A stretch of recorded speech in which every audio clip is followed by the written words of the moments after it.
Баршаңызға қайырлы күн. Біз бүгін 23/8 есепті қарастырамыз. 9 сынып алгебрасы. Бізде 23/8-де нені табу керек? Бізде тепе-теңдіктерді дәлелдеу керек. Біз бұл тепе-теңдікті дәлелдеу үшін екі мындағы кестені қолданатын боламыз. Бірінші ол кесте осы келтіру формулаларына арналған кесте. Және екіншісі мына тригонометриялық функциялардың кейбір мәндері деген ошақтағы формулаға қарайтын боламыз.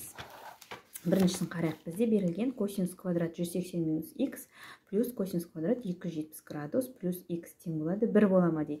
Яғни мұнда бізде 1 деген мән шығу керек. Сол кезде бізде 1 мен 1 тең болып дәлелдеу керек біз тепе-теңдігі тең екендігін. Енді біз бірінші не істейміз? Бізде мына косинус 180 минус х-ті келтіру формуласынан кестеден қарап алайық. Әлі жаттамаған болсаңыз, осылай қайта-қайта қарап жаттықсаңыздар болады. 180 плюс х-те бізде косинусымыз міне минус косинусқа тең. Яғни бізде мынау косинус х-міз, мында жазайын, косинус 180 минус х-міз минус косинус х-ке тең, косинус х-ке. Бірақ бізде екі еселенген ғой квадратта да. Квадраты болса, косинус квадрат 180 минус х дегеніміз, ол минус косинус х көбейтілген, минус косинус х, яғни бұл дегеніміз минус пен минусымыз плюс болып кетеді, жай ғана косинус квадрат х болады. Демек, мұнда бізде шығады косинус квадрат х, ал мұнда косинус квадрат 270 градус плюс х-міз нені береді екен, қарайық. 270 плюс х-ті альфаны қараймыз да, міне косинус х-міз синус альфаға тең екен. Яғни бізде ол синус х деген сөз. Демек, бізде квадратталған болса, синус квадрат х болады. Тең 1. Енді қарайық, формуланы қараймыз. Бізде синус квадрат альфа, косинус квадрат альфа қосындысы 1-ге тең. Демек, біз мынаны 1-ге тең деп ала аламыз. 1-ге тең. Бұл 1-ге тең бола ма? 1-ге тең болып тұр, дәлелденді. Келесі екіншісін жазайық. Дәл осындай, тек косинус квадрат 720 берген екен. 720 градус минус х плюс синус квадрат 540 градус плюс х. Бірге тең бола ма дейді. Қарайық.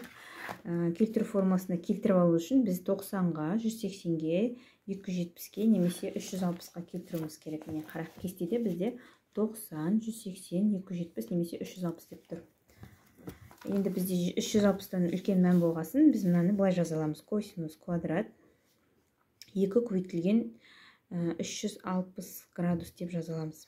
Яғни 2 мен 360-ты көбейтсек, бізде 720 шығады. Минус х плюс синус квадрат.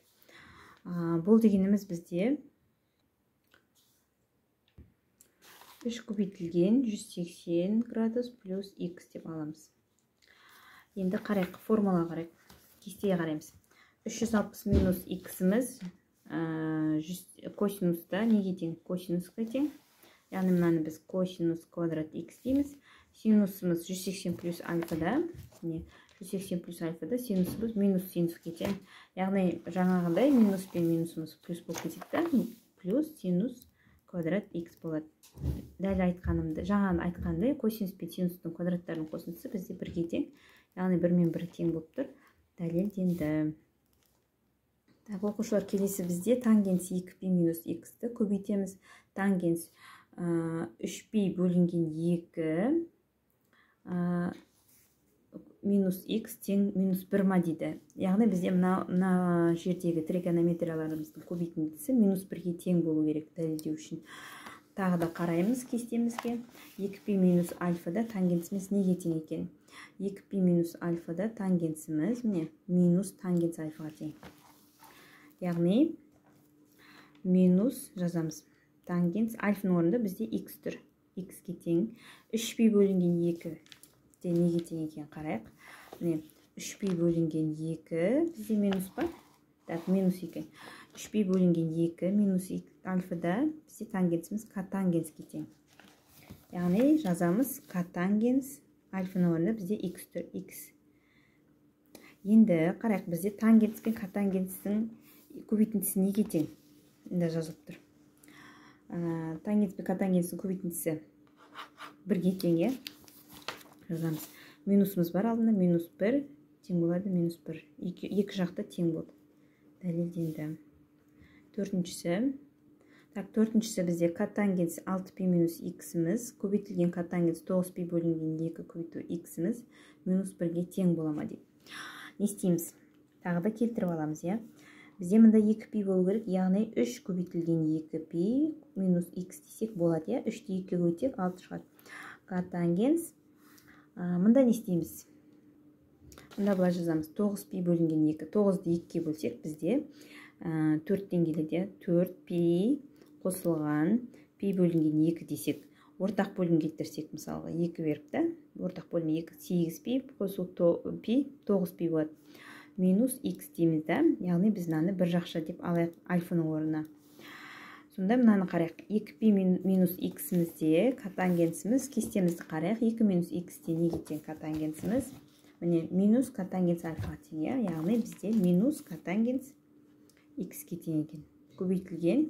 Ал котангенс 4π дегеніміз 2 көбейтілген 2π ғой.